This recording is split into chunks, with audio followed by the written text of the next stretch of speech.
Јас имав план вечерва да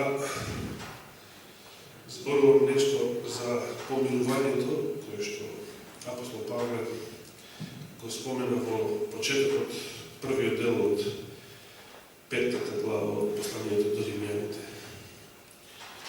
Па ово престанато време ќе го искористиме малку на таа тема. Да отвориме уште еднаш во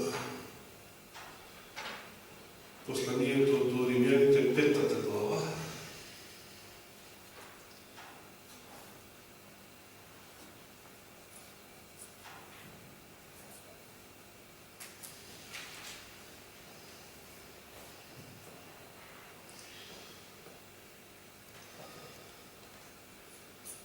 Ми ќе го прочитам првиот стих, само првиот.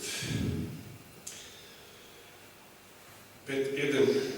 И така, оправдани преку верата, имаме мир со Бога. Тоа е најважната последица што ја споменува на прво место.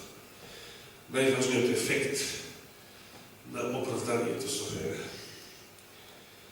Имаме мир со Бога преку нашиот Господ Исус Христос. Во наредните стихови што ги читавме утро на библиската полка, видовме дека оваа тема за мирот и помирувањето се споменува уште на две места.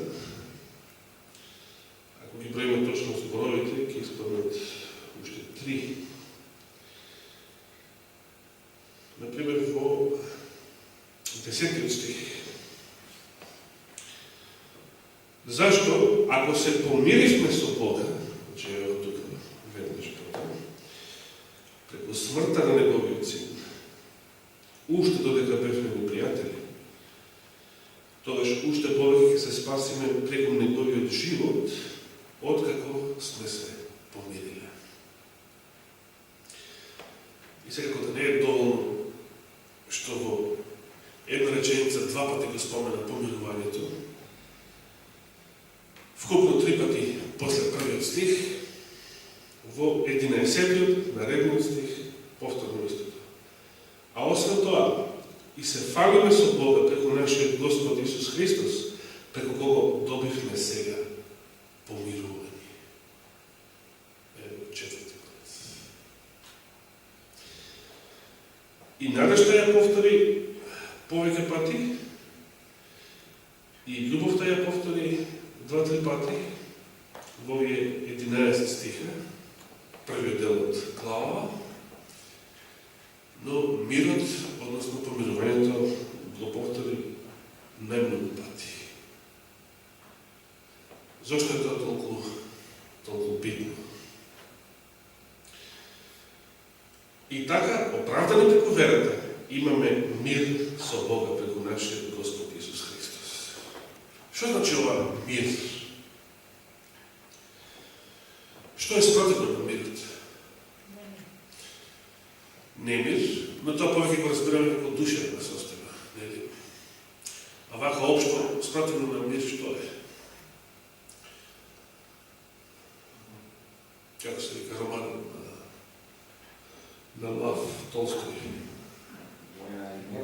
Војна и мир, значи, спротивно на мирот е војната. Пред да бидеме оправдани со вера, пред верата воопшто, што сме биле?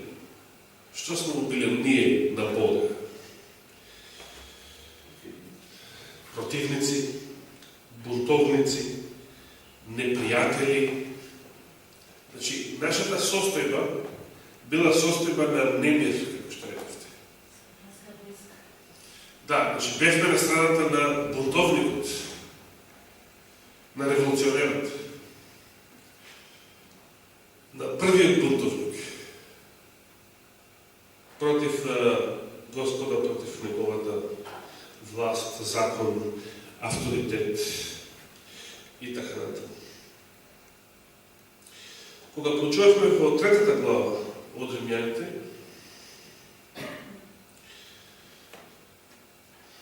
каде што апостол Павле ја опишува состојбата на човештвото и на евреи и на многобожци, сите народи. И таму читахме да ги повториме овие стихови во 3 глава 10 стих, како што е напишено, нема праведен ниту еден. Нема праведен ниту еден. Нема разумен, нема кој да го бара Бога. Сите се отклонија, заедно стана развратни. Нема кој да прави добро, нема ниту еден. Цитира некој старозаветни стихови. Грлото нивно отворен гроб, со јазиците своји мамат, под јазиците нивни змијски отров. Устата нивна е полна со клетва и горчина. Ножите нивни им се брзи за пролевање крв. Пустошење и магии по нивните патишта. И сега 17 стих вели, тие не го познаа патот на мирот. Значи, луѓето во својата природна грешна состојба се немирни. Зошто се немирни? Исаија што напиша уште цели 7 века пред Христа. Сеќавате таму 55 глава напише, нема мир за безбожниците, вели Господ. Во нашата грешна состојба, по природа, ние сме немирни. Додека не се смириме во Христа, во верата, ние сме немирни. Ние сме гневни. Ние сме бесни. Ние сме бунтовни. Апостол Павле им пишува на ефесијаните, исто така, какви биле они пред да ја запознаат верата, пред да се смират и они во Исуса Христа.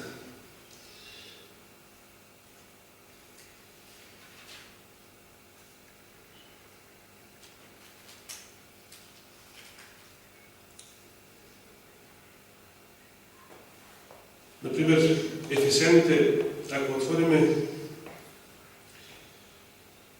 4 глава, во 4 глава апостол Павле споменува некои особени за тоа како живеат или живееле многобожците во негово време. 17 стих, например, ова пак ви го зборувам и сведочам во Господа, Ефесијаните 4:17, да не живеете повеќе како што живеат и другите незнабожци. Значи, и верниците во Ефес некогаш живееле така, но повеќе не живеат. Како живееле тие? Според суетата на својот ум, помрачени во разумот, затоа што го немаат Словото Божие, немаат светлината што може да ги просветли.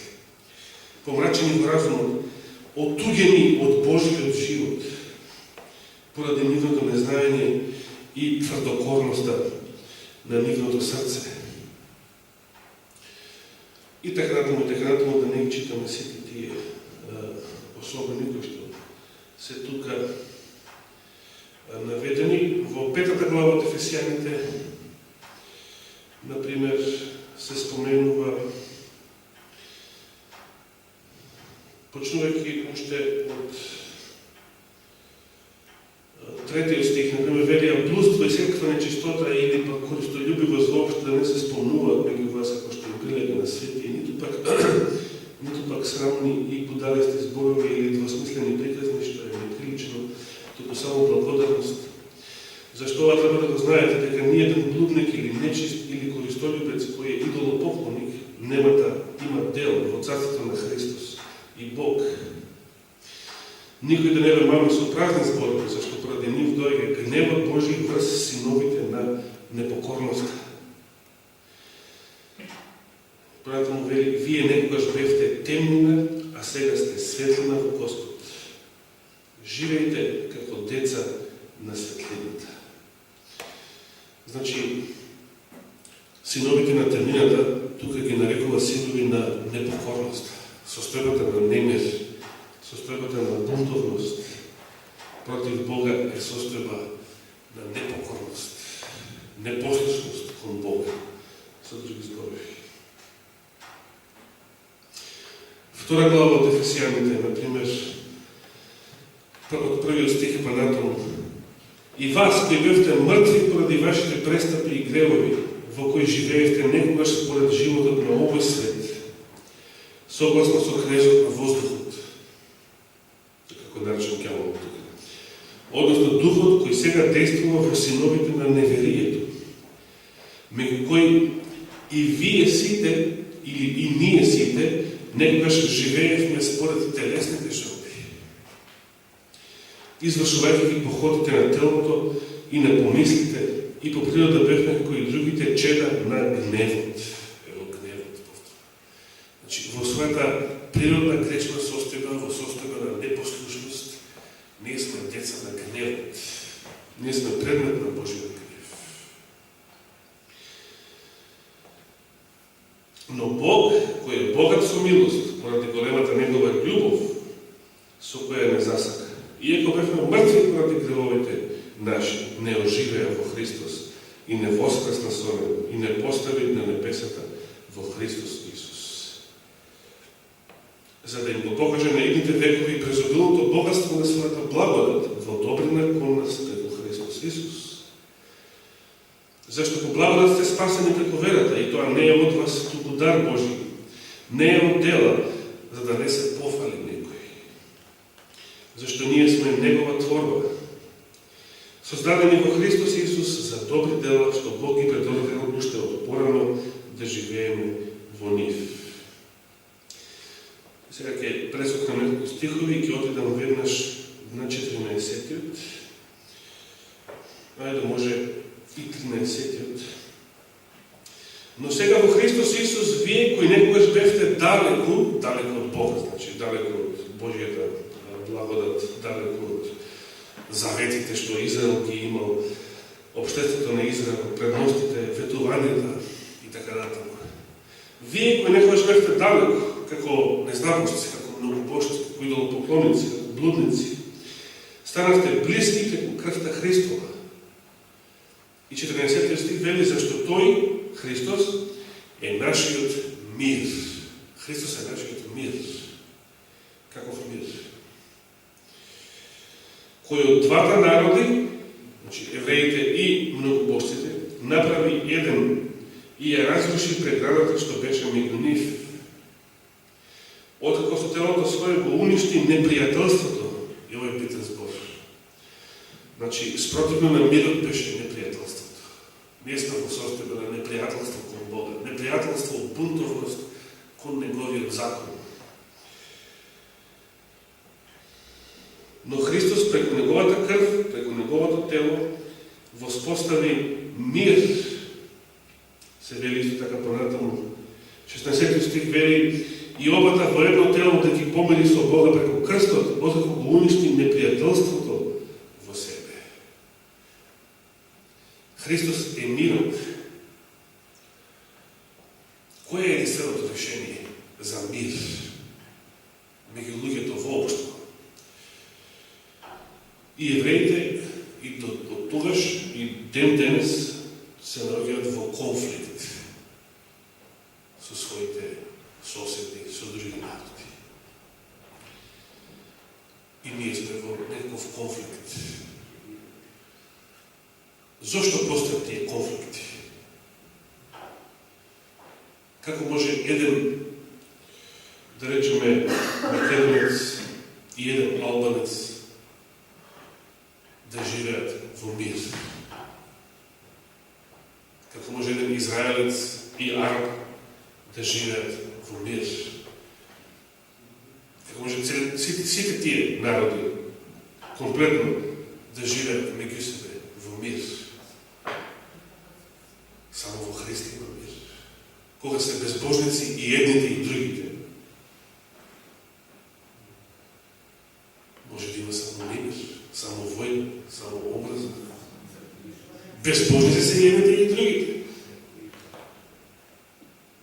Зарад множеството македонци се верни и положни луѓе. Камо така да беше. Зарем мнозинството албанци се верни и положни луѓе, макар и како муслимани не се. Сето тоа е само форма, без никаква сила на побожноста. Без Христа не ни може да ја постои. Силата на благодата, силата на Светиот Дух. Само Христос е нашиот мир. Само Христос може да помири вистински. Само Христос вистински може да обедини. Затоа што Христос е кнезот на мирот, принцот на мирот. Мир свој ви дава, им кажа уште на апостолите, во горната соба, пред страдањата, пред предавството, пред крстот. Мир свој ви давам, но не како што ви го дава светот, што светот дава каков мир. Не дава никаков мир, дава лажен мир. Светот проповеда лажни слободи, лажен мир, лажни вредности, лажни човекови права. Бидејќи во светот едно зборуваат, а спротивно прават. Нивниот мир е немир, нивната светлина е темнина. Нивниот живот е смрт. Не постои живот без Христа. Без Христа, и ако се уште дишат, значи, како прво не може да дишат без Светиот Дух. Без Господовата благодат ни едно битие, не само човек, не може да диша на оваа планета. Но толку и толку неверници, кои што се уште дишат и се движат, некои од нив се свесни. Сум имал прилика да го чујам тоа од нив, од некои од нив. Но повеќето не се ни свесни дека се живи мртовци. Значи, без Христа ние сме живи мртовци. Дори ако се движиме, дори ако зборуваме, јадеме, пиеме, се смееме, ние сме живи мртовци. Други прашање на денот и часот е кога едноставно тој конец ќе се прекине и кога секој отиде во вечна пропаст. Спротивно на тоа, оно што е во Христа, оно што е верен, побожен, помирен со Бога, тој и да умра, како што има многу верни христијани кои што починале, секој што умрел, што починал телесно, заспал во Господа, тој и како мртов во него има повеќе живот, отколку кај живите неверници. Повеќе живот има во него, затоа што неговото спасение е обезбедено, затоа што е само прашање на време, кога Господ, тоа што ќе дојде, ќе го воскресне за вечен живот, за вечно непропадливо дело. Тоа е тоа. И Господ дозволува во нашиот живот да се случуваат и трагедии, не секогаш затоа што ние сме грешници или затоа што сме возгрешени на Господа. Не секогаш заради тоа. Еве, например, Елена Вајд од 4 деца, од 4 сина, 2 ги положила во гроб, од кој едниот, значи вториот, најстариот и еден друг кој што како дете, значи починал на многу мала возраст, а другиот на 16-17 години од болест. Сгрешила нешто Елена Вајд? Господ дозволи ваква трагедија во незиниот живот. Замислите. Во животот на најголемиот пророк, што некои нешто како ревнуваат да речат. Господ дозема ваква трагедија, 4 деца, 2 да ги стави, да ги положи во гроб. Едно време извешено ништо да се случат тие трагедии. Но Господ дозволува да се случуваат тие трагедии и тоа што да не сме сгрешили. И ако не сме сгрешили во ништо. Затоа што сака да не подсети на таа вечна вистина. Да не ја загубим предвид вечната вистина. Дека најбитно е спасението, вечниот живот. А дали тука ќе се спасиме од некоја болест, дали тука ќе оздравиме, дали тука ќе бидеме посилни ние или нашите најблиски. Затоа може да се молиме, да го бараме, да сакаме, но никогаш да не се посомневаме и да не ослабне нашата вера, ако тоа Господ не го исполнува. Ако тој има друг план и ако неговата волја, која што долгорочно гледа, има поинакви цели. Нека му е фала и слава на Господа. Ќе продолжиме со оваа тема и следната сабота. Амин.